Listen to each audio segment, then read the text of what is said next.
Фестиваль «Крутушка» – одно из самых ожидаемых событий. Вот уже 10 лет на исходе лет он приковывает внимание ценителей качественной этнической музыки и живого фольклорного наследия со всей России. «Крутушка» – это современная этническая музыка, аутентичный фольклор разных народов, ярмарка ремесленников и уникальные мастер-классы.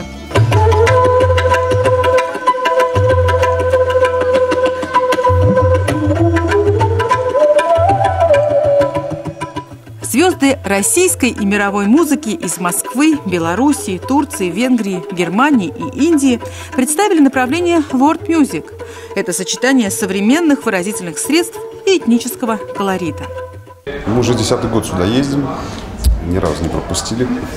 Вот. Крутушка для нас уже таким является неким символом завершения лета, не знаю, как по-другому назвать. Но для нас это главный фестиваль нашего пензенского ансамбля.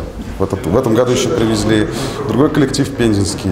Вот. Так что десант у нас пензенский в этом году такой хороший. Так что Крутушка дом родной. Лично для меня, для нас всех музыкантов.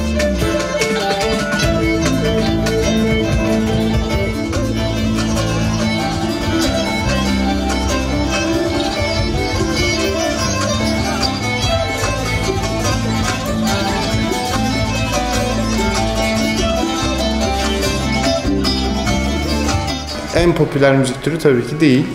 Pop müziği yine bütün dünyada olduğu gibi. В Турции есть множество направлений в музыке, и это, естественно, не самое популярное направление. Как и во всем мире, самое популярное направление в Турции – это поп-музыка. Но, кроме того, в Турции также есть огромное количество людей, которые слушают нашу музыку. Гостями фестиваля в этом году стали участники ансамбля «Трио Анатолия» из Турции. Проект создан турецким композитором, аранжировщиком и мастером игры на сазе Синаном Айлдызом. В репертуаре коллектива синтез музыки Анатолии, Ближнего Востока, Балкан.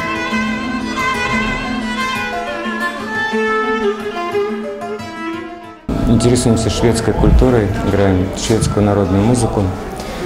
Фестивали посещаем, так как здесь можно общаться с музыкантами, получать большое удовольствие, черпать информацию, находить новые вдохновления и воплощать их в реальные, в музыку.